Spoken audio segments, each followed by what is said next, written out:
Баршаңызға қайырлы күн. Сіздермен бірге мен Айнұр Салыбекқызы.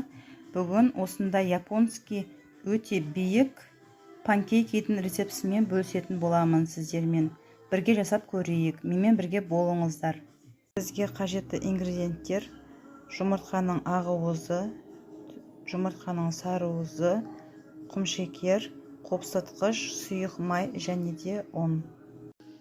Бірінші таза ыдысқа жұмыртқаның сары уызын салып аламыз.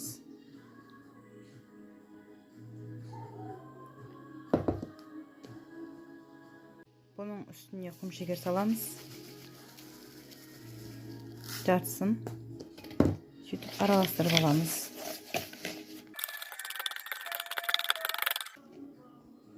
Сұйық майымызды қосамыз.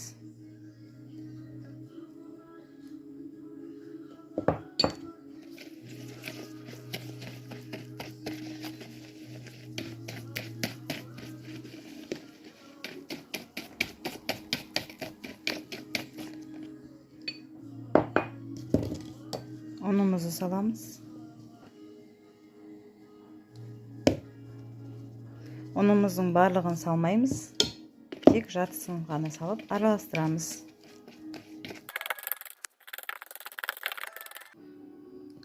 Үстіне қопсытқыштан саламыз.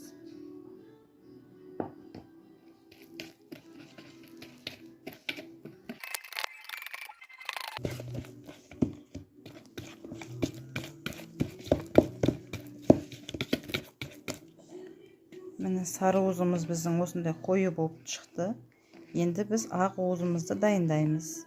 Ең алдымен осындай таза ыдысқа, іші құрғақ, тап-таза ыдыс болу керек. Соның үстіне жұмыртқаның ақ уызын саламыз. Және оны жақсылап миксерлеп аламыз.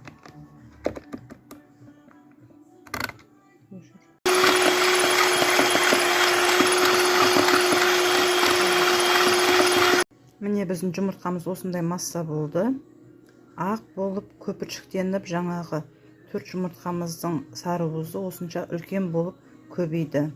Енді осыны кезекпен, 12-ін кезекпен жұмыртқамыздың сары уызының үстіне салып тұрамыз.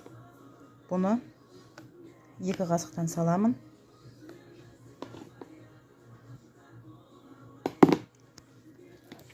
Сөйтіп астынан үстіне қарай араластырамыз. Осындай силиконды күрекшемен араластырғанымыз дұрыс. Миксермен араластырсақ, бұл көтерілмей қалады.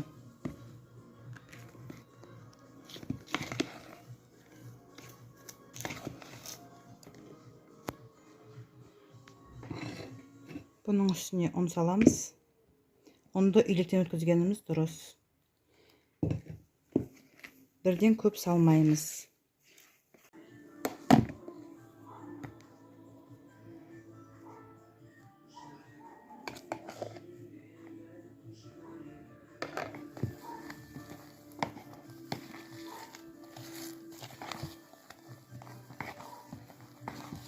Міне біздің массамыз осындай болды.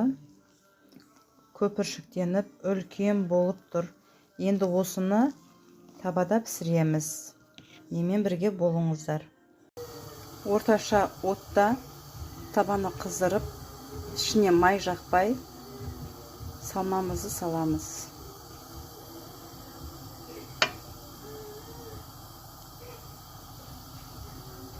Үстіне тағы да қосамыз, сол кезде көтеріліп, биік болып тұрады.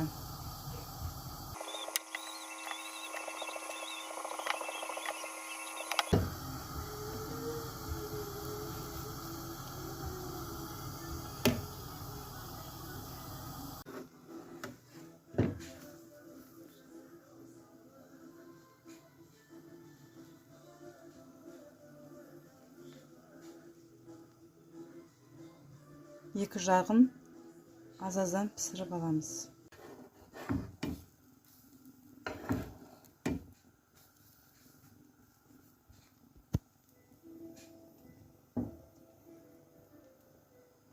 Міне біздің панкейкілеріміз дайын болды. Өте биік, ортасы піскен, уайымдамасаңыздар болады. әдемі дәм болып шығады. Арнаға тіркеліп, лайк басып, комментарий қалдырып қойуды ұмытпаңыздар.